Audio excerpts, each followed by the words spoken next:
Captain Gray stood at the observation deck of the Stellar Observer, his four-fingered hand resting on the crystalline viewport as Earth came into view. The blue planet grew larger with each passing moment, its white clouds swirling in patterns that reminded him of the ancient art in his homeworld's museums.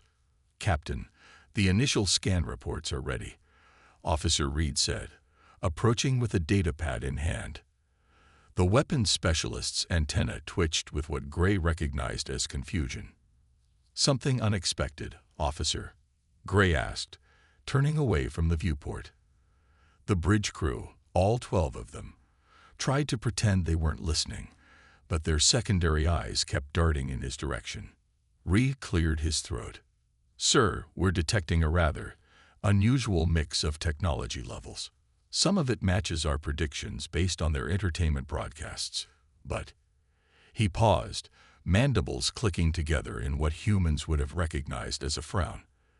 "There are numerous facilities still maintaining what appear to be chemical propellant weapons." Gray blinked all 4 eyes in sequence. "Surely those must be museums or historical sites." "That's what we thought at first, sir. But the energy signatures suggest active production and training facilities." Reed's skin shifted to a lighter shade of blue, indicating mild distress. "They're not just keeping them as artifacts. They're making more." The captain walked to his command chair, his long legs covering the distance in 3 smooth strides. The chair adjusted to his form as he sat, bringing up holographic displays of the sensor data. "Show me," he ordered. Reed's fingers danced over his datapad, and the main view screen filled with images. Modern antimatter facilities stood alongside gunpowder manufacturing plants. Laser weapon training grounds shared space with what were unmistakably ranges for projectile weapons. Most shocking of all, soldiers carried both types of weapons during their exercises. "Have they not realized the superiority of energy weapons?" Lieutenant Mills asked from her station at communications. "Even our most basic civilian defense units outclass their best chemical propellant weapons." Gray studied the images carefully. Something about this didn't add up. The humans had clearly mastered advanced technology. Their quantum communications networks proved that. Yet they clung to these outdated weapons with what appeared to be deliberate purpose. "Captain," Mills called out, her voice carrying that particular tone that meant incoming communications. "We're receiving a transmission from the United Defense Council. They're ready to receive our diplomatic team." Gray stood, straightening his ceremonial sash. "Officer Reed, you'll accompany me. Lieutenant Mills, maintain orbit and standard security protocols." He paused, then added, "and continue monitoring those facilities. I want to understand what we're seeing here." The descent shuttle hummed with clean antimatter energy as it carried them through Earth's atmosphere. Reed spent the time reviewing more scan data, his confusion growing with each new report. "Sir," he said quietly, "I've confirmed that their military academies require training in both advanced energy weapons and these projectile weapons. Every soldier learns both. It's not just a few units or a cultural holdover, it's official doctrine." Gray nodded slowly. "Perhaps there's more to this than we realize. Remember the first contact protocols. We're here to learn as much as we are to teach." The shuttle touched down at the designated landing zone outside what the humans called the United Defense Council headquarters. Through the viewport, Gray could see the welcoming committee. 6 humans in what appeared to be ceremonial military dress. Each wore a ceremonial sword. Yet another puzzling anachronism. Alongside holstered energy pistols that looked remarkably similar to galactic standard designs. "Well," Gray said, standing and adjusting his translator, "let's go meet our hosts." "And Officer Reed." He waited until the weapons specialist looked up. "Keep your eyes open. All of them. I have a feeling we're about to learn something important about these humans and their unusual approach to military technology." The main hatch opened with a soft hiss, letting in Earth's oxygen-nitrogen atmosphere. As they descended the ramp, Gray couldn't shake the feeling that his civilization's assumptions about technological progress were about to be thoroughly challenged. Colonel Smith stood before the massive doors of the Global Military History Museum, watching the alien delegation approach. The morning sun glinted off their blue-tinted skin and ceremonial armor, making them look like living sculptures. Captain Gray led the group, with Officer Reed close behind, both trying to maintain diplomatic composure despite their obvious curiosity. "Welcome to humanity's largest collection of military history," Smith said, activating his translator. "I thought this would be the perfect place to begin explaining our approach to defense technology." "Most generous," Captain Gray replied, all four eyes blinking in sequence, a sign of interest, Smith had learned. "We have similar facilities on our homeworld, preserving artifacts from our less advanced periods." Smith smiled slightly. "Oh, this isn't just about preservation." He pressed his palm to the security scanner, and the huge doors swung open silently. "Follow me, please." The first hall contained displays of ancient weapons, spears, swords, and bows. The aliens nodded appreciatively, clearly expecting this. But as they moved deeper into the museum, things began to change. "This section," Smith explained, gesturing to a large workshop area visible through clear walls, "is our active maintenance facility."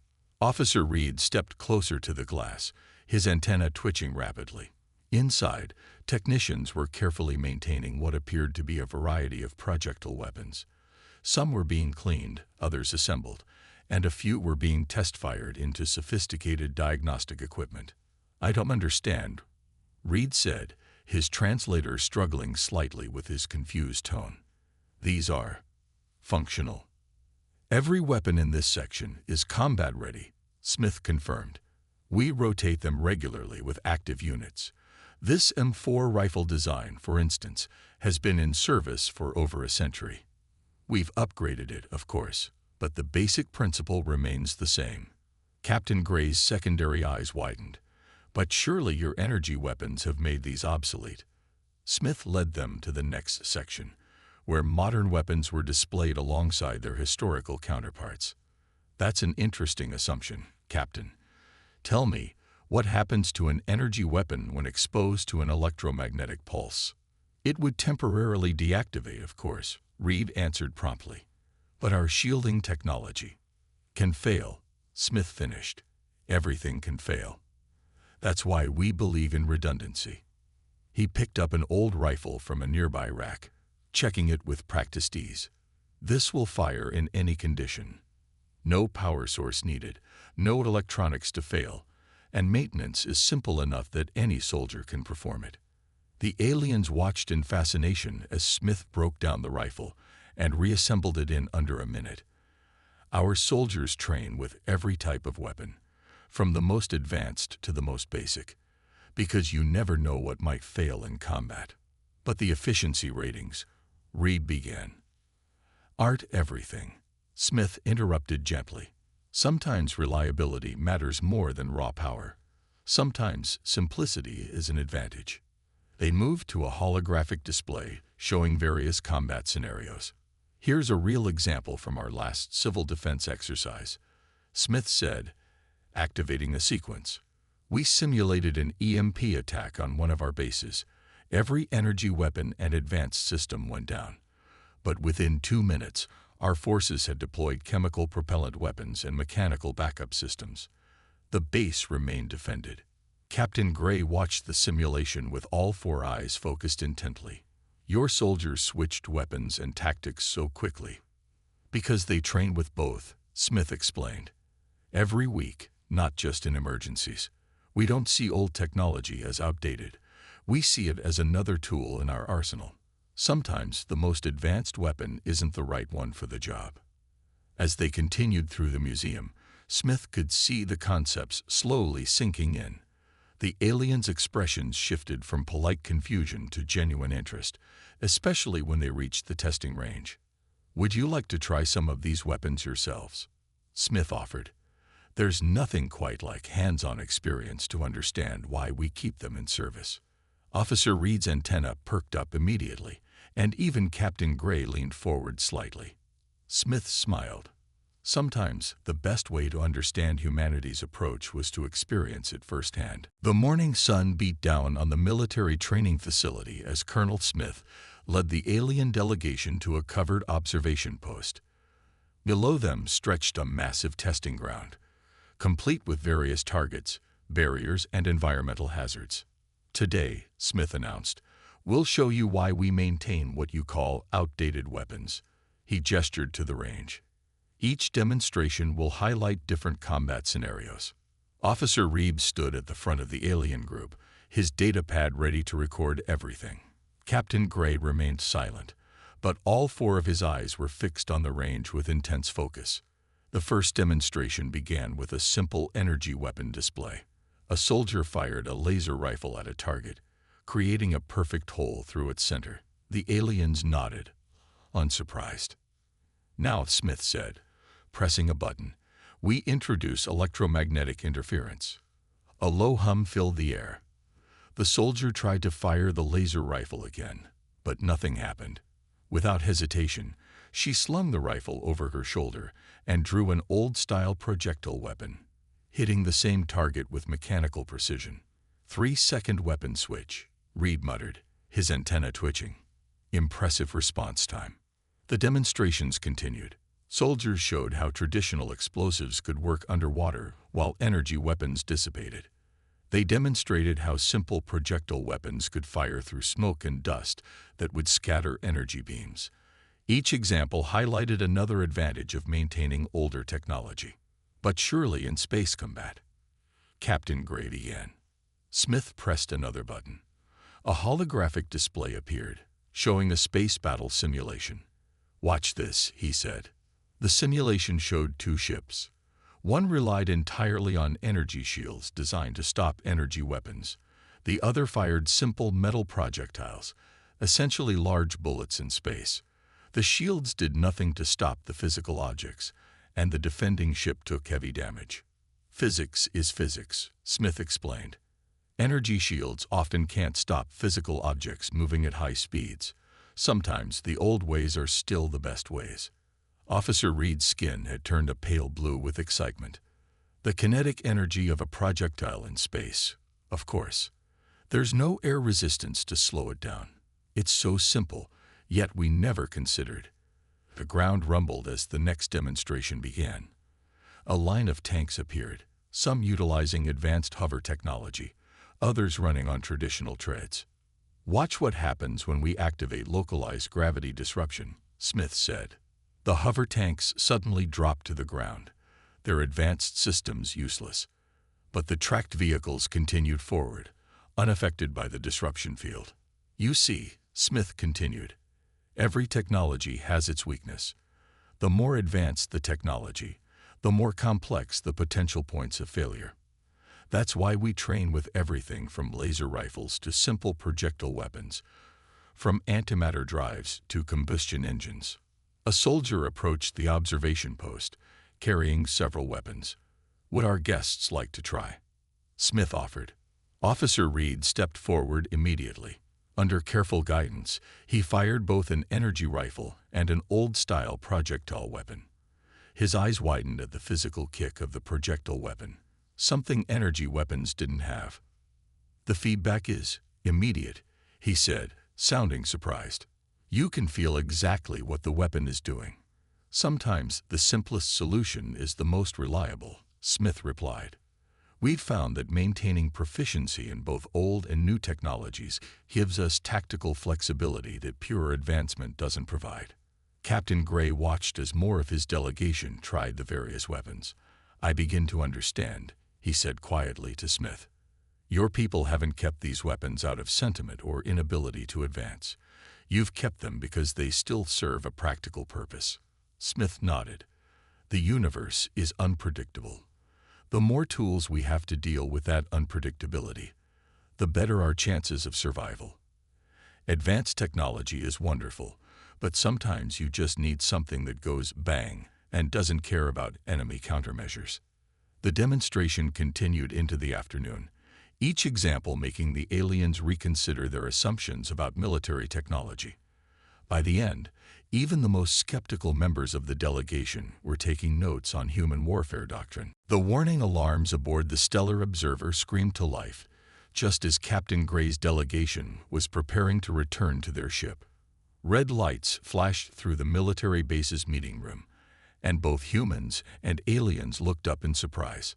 Lieutenant Mills's voice crackled through Gray's communicator. "Captain, 3 warships just dropped out of faster-than-light travel. They're not responding to hails, and their energy signatures match known pirate vessels."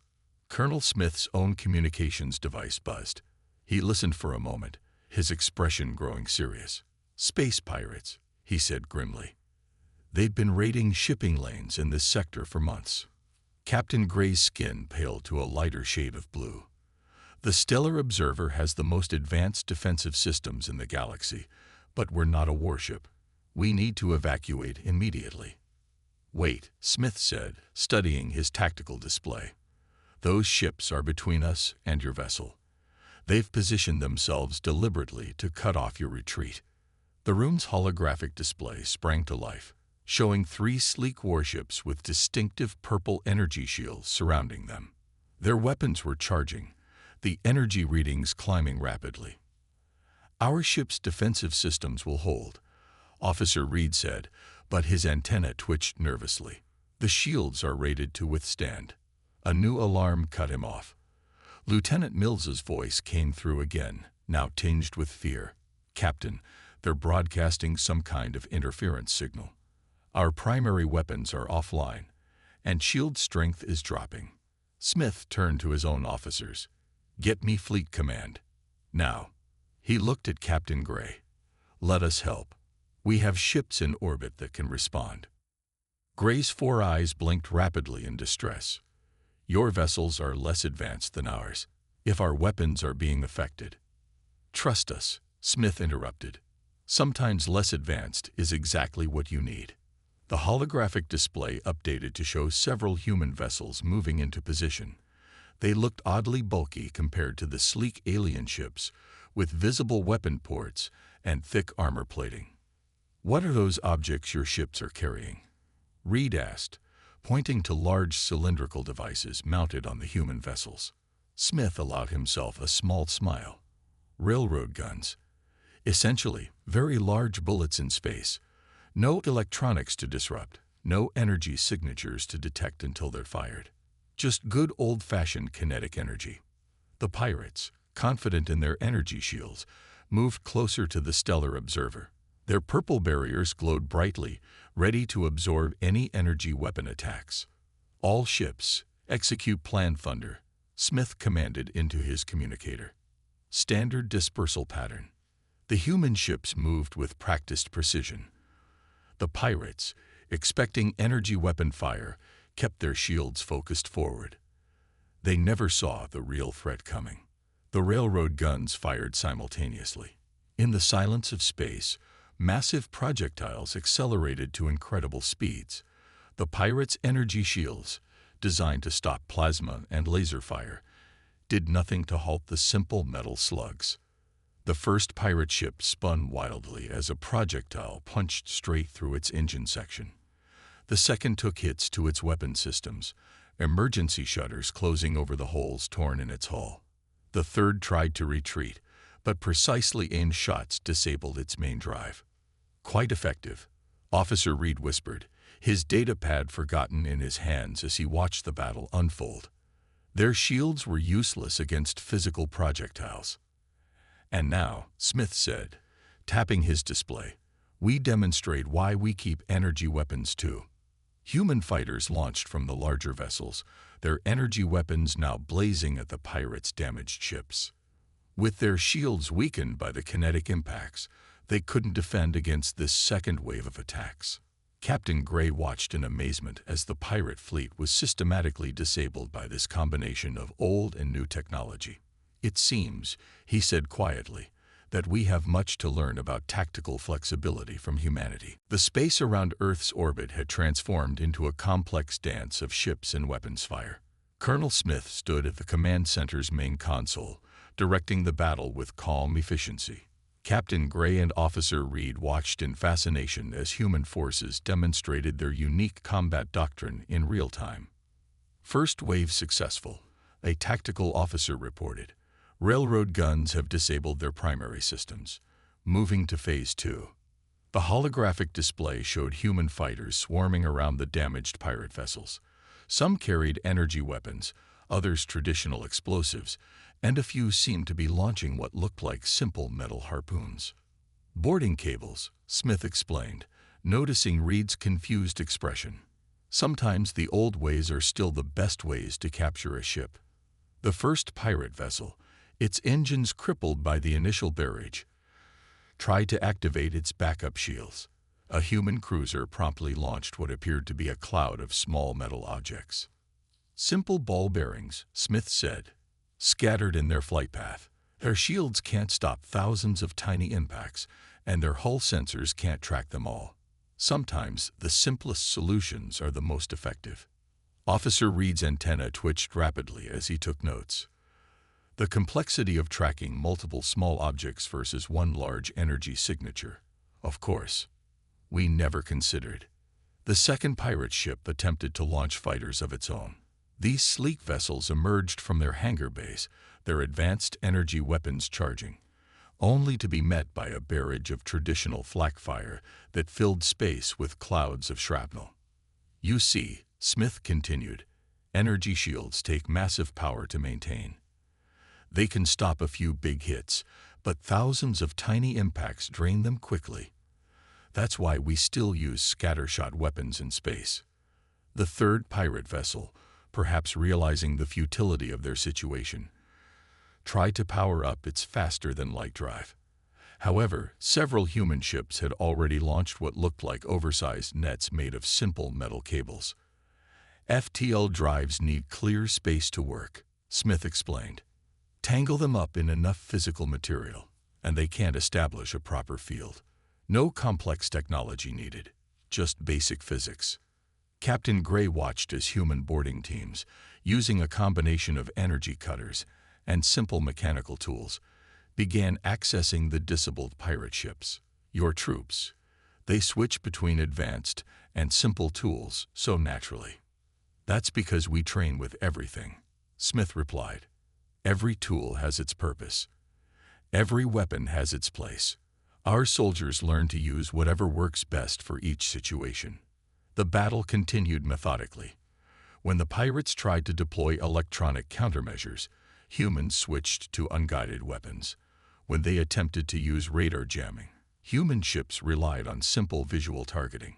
Every advanced tactic the pirates tried was met with a surprisingly effective low-tech counter. Clear the sector, Smith suddenly ordered. The human ships pulled back just as one of the pirate vessels tried to overload its reactor. They're trying to take us with them, Reed said, his skin paling. Smith remained calm. Watch. A single human ship approached the destabilizing vessel. It fired what appeared to be a large harpoon trailing a cable. The projectile pierced the pirate ship's hull and locked in place. Sometimes, Smith said with a slight smile, you just need to tow them away from anything they can damage. No fancy tractor beams needed.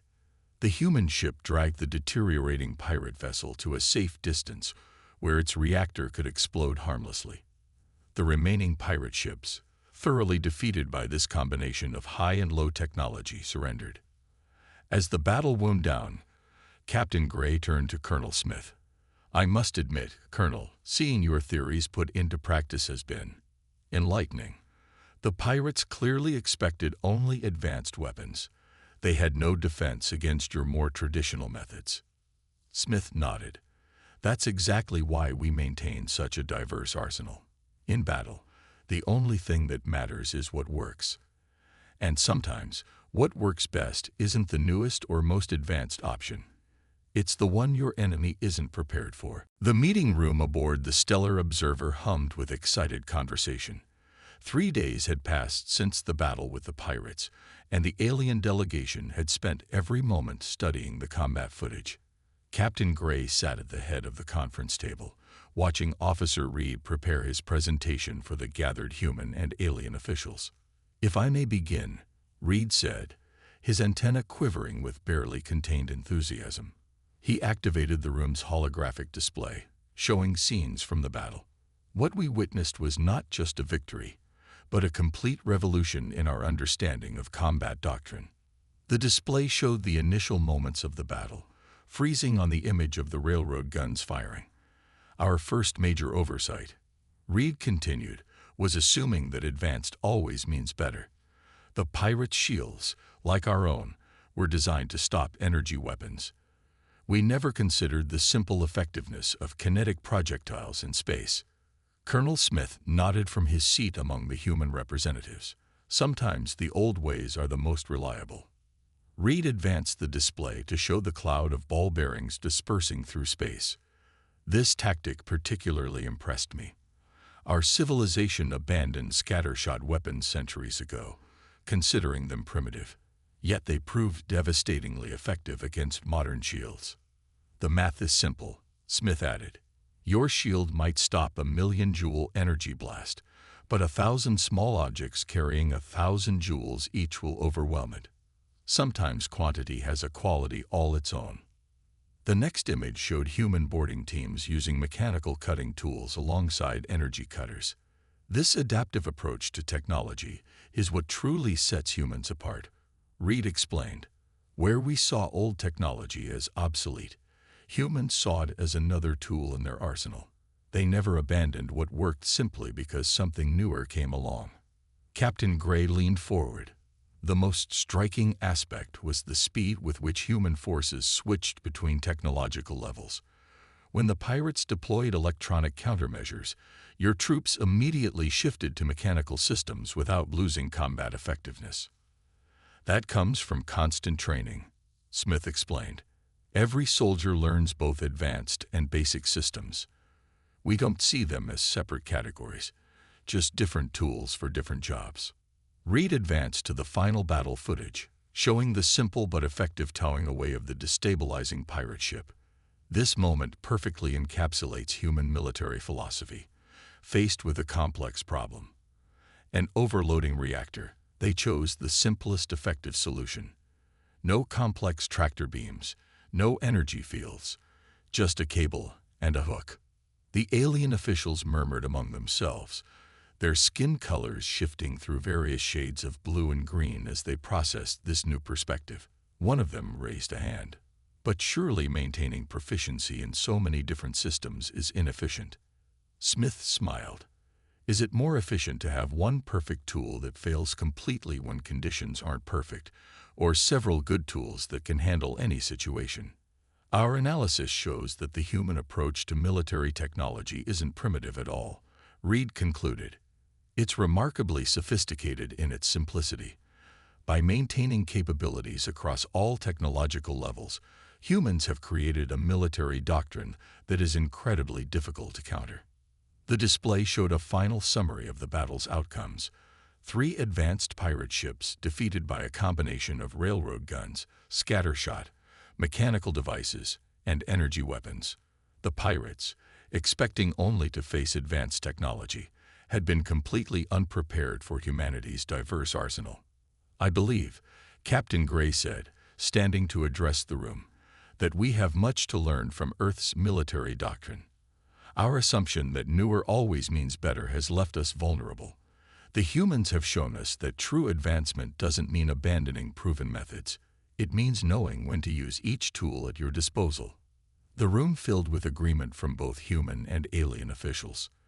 The battle had done more than just defeat pirates. It had bridged a technological and philosophical gap between two civilizations. The Grand Hall of the United Defense Council gleamed under the morning sun streaming through its tall windows. 1 month had passed since the pirate battle, and today marked the signing of the first joint human-alien military cooperation treaty. The room buzzed with excitement as representatives from both civilizations gathered for the historic moment. Captain Gray, now promoted to admiral for his role in bridging the two cultures, stood at the podium.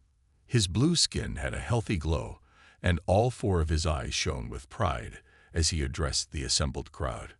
1 month ago, I stood in this very building, Convinced that my civilization had nothing to learn about military technology from Earth, he began. I had never been so wrong in my life. Officer Reed, recently appointed as the first alien liaison to Earth's military training program, nodded from his seat in the front row. On his uniform, he now wore both his traditional alien insignia and a simple metal Earth Defense Force pin. The pirates we encountered last month, Gray continued, had similar assumptions to ours. They believed that advanced technology alone guaranteed victory. They were defeated not by superior technology, but by superior thinking. Colonel Smith, sitting among the human delegation, allowed himself a small smile. The past month had seen a complete transformation in the aliens' approach to military doctrine. Their ships now carried both energy weapons and traditional armaments. Their troops trained with everything from antimatter rifles to simple projectile weapons. Today's treaty, Gray announced, does more than just formalize our military alliance. It represents a new understanding between our peoples. Humans have taught us that true advancement isn't about abandoning the old in favor of the new. It's about using every tool available to its best advantage. The display behind him showed images from the new joint training programs. Alien soldiers learning to maintain mechanical weapons. Human troops practicing with advanced alien energy rifles. Both species working together, sharing knowledge that bridged centuries of technological development. Perhaps most importantly, Gray said, his voice growing thoughtful, humans showed us that simplicity often equals reliability. In our rush to advance, we had forgotten that basic principle. Reed stood and approached the podium, carrying what looked like an old-style rifle. This weapon, he explained to the crowd, is what we once dismissed as primitive. Yet it functions in conditions that disable our most advanced systems. It needs no power source. It can be maintained with basic tools. And most importantly, it works when you need it to work. The assembled officials watched as Reed professionally field-stripped the rifle and reassembled it, demonstrating the skills he'd learned over the past month. His movements showed the same precision he'd once reserved for energy weapons. Our first joint military exercise begins next week, Smith announced, joining them at the podium. Our forces will train together, learning from each other's strengths. Humanity's adaptability combined with alien advanced technology will create something greater than either of us had alone. The treaty signing proceeded with proper ceremony. As the leaders of both civilizations added their signatures to the document, Gray turned to Smith with all four eyes showing respect. You know, Gray said quietly, when we first arrived, we thought we were here to help lift humanity to our level of advancement. Instead, you showed us that we had limited ourselves by abandoning proven methods in favor of pure advancement. Smith nodded. The most advanced weapon is the one that works when you need it. Sometimes that's an antimatter cannon. Sometimes it's a simple bullet. True wisdom is knowing which to use and when. As the ceremony concluded, the hall filled with both human and alien troops demonstrating their joint training. Energy weapons fired alongside traditional arms. Advanced scanners worked in conjunction with simple optical scopes. Two civilizations, once separated by their views on technological progress, now stood united in their understanding that true strength comes not from blind advancement, but from wisdom in using every tool at their disposal. The universal truth had been proven. Sometimes the old ways were still the best ways, and true progress meant building upon the past rather than abandoning it.